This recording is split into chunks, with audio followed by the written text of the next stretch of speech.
এত বাজে ফুটবল মোহনবাগানের খেলতে আমি আগে দেখিনি। ওরা অনেক দিন অনুশীলন করেছে আমি শুনেছি, কিন্তু আজকে যেভাবে সবচেয়ে বড় ব্যাপার আক্রমণভাগের খেলোয়াড়রা দায় এড়াচ্ছে, ফাঁকা গোলেও পাস দিচ্ছে, এটা আমি কোনোদিন দেখিনি। আমাদের তো বড় টিম যারা বড় প্লেয়ার তারা তো আইএসএল খেলে, তারা তো কলকাতার লিগ খেলে না। কিন্তু এই যে সমস্ত ছেলেদের কাছে একটা সুযোগ আসছে, সোহেলের কথা বলো, কিনানের কথা, কবে আর খেলবে কিনান? ওকে তো এখনই তো প্রমাণ করতে হবে যে ও অপরিহার্য একজন খেলোয়াড়। তাহলে সিনিয়র টিমে ঢুকবে কী করে? কোনো বোঝাপড়া নেই খেলোয়াড়দের মধ্যে, আত্মবিশ্বাসের অভাব। একমাত্র সায়ন ছাড়া কেউ আমার চোখে পড়েনি। नहीं नहीं रुक जाओ। गेम कोई भी हो, पकड़ मजबूत होनी चाहिए। सीमेंट से पकड़ बनाए मजबूत SRMB 550D TMT bar। এত বাজে ফুটবল মোহনবাগানের খেলতে আমি আগে দেখিনি। ওরা অনেক দিন অনুশীলন করেছে আমি শুনেছি, কিন্তু আজকে যেভাবে সবচেয়ে বড় ব্যাপার আক্রমণভাগের খেলোয়াড়রা দায় এড়াচ্ছে, ফাঁকা গোলেও পাস দিচ্ছে, এটা আমি কোনোদিন দেখিনি।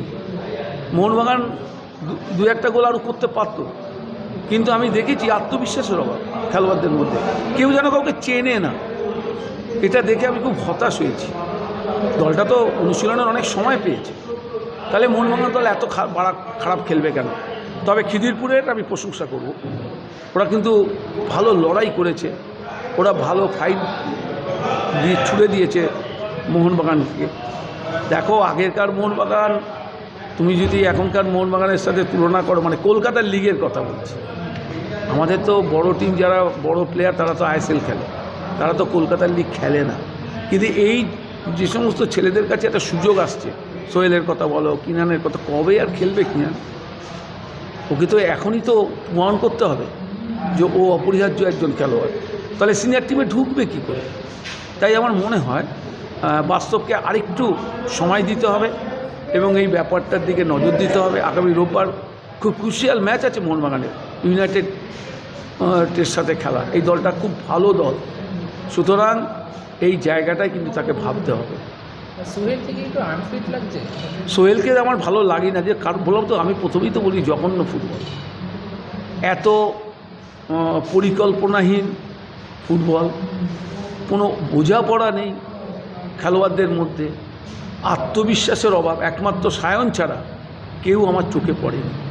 সায়ন একাই ম্যাচটা জেতাতে পারত, চেষ্টাও করেছে, কিন্তু ওর সেই আক্রমণগুলো যেগুলো ও তুলে এনেছিল, সহ খেলোয়াড়রা কেউ কিন্তু কাজে লাগাতে পারে। গ্যালারিতেও দেখছিলাম যে কোচ বাস্তব রায়কে নিয়ে একটা অসন্তোষ সৃষ্টি হয়েছে, যে তার ঠিক মতন ছেলেরা পারফর্ম করতে পারছে না, কী বলবেন? দেখো কলকাতার মাঠে এটা হবে, জেলার মাঠে হয়তো কেউ দেখতে যায় না। যখনই এই মোহনবাগান মাঠে মোহনবাগান খেলবে, ইস্টবেঙ্গল মাঠে ইস্টবেঙ্গল খেলবে, মোহামেডান মাঠে মোহামেডান খেলবে, দর্শকদের কথা তো ভাই শুনতেই হবে।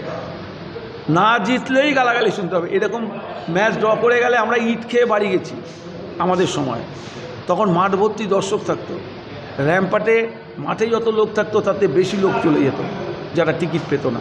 মেম্বারদের কথা ছেড়েই দাও, তারা তো মেম্বার, তাদের কার্ড আছে, তারা মাঠে চলে আসতো। বাস্তবকে এটা শুনতে হবে, কোচেদের এইভাবেই সব শুনে বড় হতে হবে।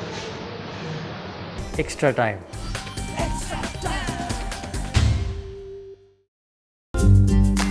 লেটেস্ট নিউজ আর এক্সক্লুসিভ ভিডিওর সঙ্গে আপডেট থাকতে এখনই সাবস্ক্রাইব করুন আমাদের ইউটিউব চ্যানেল।